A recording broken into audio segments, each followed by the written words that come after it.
Hi, my name is Dr. John Romanelli, and I'm one of the co-chairs of the SAGES session, Putting Out the Fire, Time to Burn the Burnout. I have only one disclosure, but it is not relevant to this talk. Burnout is often defined as a triad of emotional exhaustion, overextension, depersonalization, negative, callous, or detached responses to others, and reduced personal accomplishment, feelings of competence and achievement in one's work. And this is known as the Maslach definition of provider burnout. Wellness was recently described in a colorectal surgical journal last year as a multidimensional commitment that encompasses occupational, mental, physical, emotional, and social domains.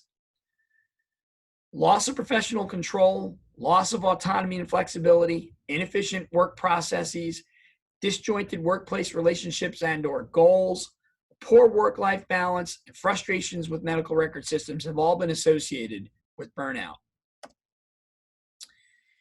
My own definition about burnout reframes the discussion.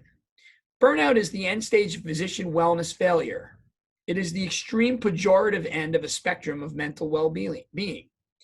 This definition allows us to think of the problem as a scale of wellness, with efforts aimed at moving physicians towards the positive end of the scale. Burnout should only be the result of a failed effort to move the physician on that scale despite a variety of maneuvers. It should not be Boolean in thinking. It should not be you're either burned out or not burned out, but rather your wellness seems to have declined. The current state of surgeon wellness is frankly not great. 35% of general surgeons report that they are burned out. This varies by generation, and looking at a larger survey of physicians of many specialties, it's mid-career physicians, Generation X physicians, that felt the most burned out at 48%. The causes are multiple, and it's not just electronic medical records. Bureaucratic tasks were reported by more than 50% of respondents to this Medscape survey, which came out in January of 2020. Excessive work hours, lack of respect from administrators or colleagues, EMRs, compensation, and lack of control or autonomy were all cited as significant factors towards wellness decline and burnout. Coping mechanisms vary, some positive and some negative. Exercise, talking with family and friends, more rest or sleep, and listening to music or playing music were cited in at least 1/3 of all respondents.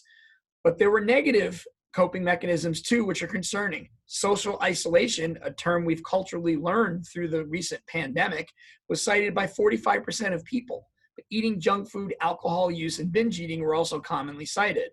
Fortunately, cigarette smoking, marijuana use, and abuse of prescription drugs were only cited in 3% of respondents or less. Perhaps wellness failure is a training problem. Surgical residents report 69% of the time they test positive for burnout on at least one subscale. Another recent survey of PGY2 residents of all specialties with over 3,500 respondents revealed that 45% reported burnout. 14% expressed career choice regret and would definitely not or probably not choose to even become a physician again. And training in multiple specialties, including general surgery, were associated with a higher rate of burnout symptoms during the PGY2 year. It's also well known that trainees model their behavior after mentors. So should this be a surprise? Are we modeling burnout behavior to our trainees? And then there was that pandemic. The COVID-19 crisis caused massive upheaval professionally, socially, culturally, and even in families. Surgeons were suddenly prevented from treating their patients and conducting their clinical practices. Many were redeployed to ICUs, to emergency rooms, or to cover other service lines such as trauma. It caused significant financial stress for surgeons and their staff. And there was sudden and unexpected downtime, but without the ability to actually enjoy it. For some, it offered time for more rest, for research, for writing, for administrative duties. And it offered an opportunity to critically think about drivers of wellness, happiness, and professional satisfaction for those that took advantage of it. Like most clinical problems, a good defense requires a good offense. We need to recognize wellness failure amongst our peers and colleagues and actively take steps to help. Peer-to-peer conversations can be critical. Discussions with departmental or practice leadership should happen. Offers of professional help should be there for our colleagues who need it. And we should try to reduce our colleagues' work burden whenever feasible to do so. This session We'll hear thoughts from surgical leaders on how to take control of this problem to help develop a healthier surgical workforce. It's time to put out the fire. Let's burn the burnout. Let's hear from the experts on how to do it. Thank you.